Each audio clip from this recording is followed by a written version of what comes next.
সংস্কার করতে পারে এবং যে নদীগুলোর গভীরতা বিলীন হয়ে গেছে সেগুলোর গভীরতা আবার পুনরায় ফিরিয়ে আনতে পারে, তাহলে অবশ্যই বাংলাদেশের জনগণ এই বন্যা মোকাবেলা করতে পারবে।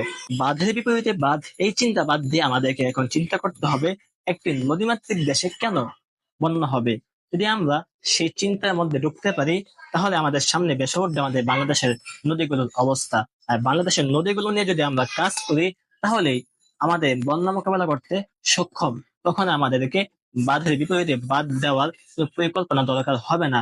কেননা যদি আপনি বাঁধের বিপরীতে বাঁধ দেন তাহলে তাতে বাংলাদেশের কোনো উপকারী হবে না।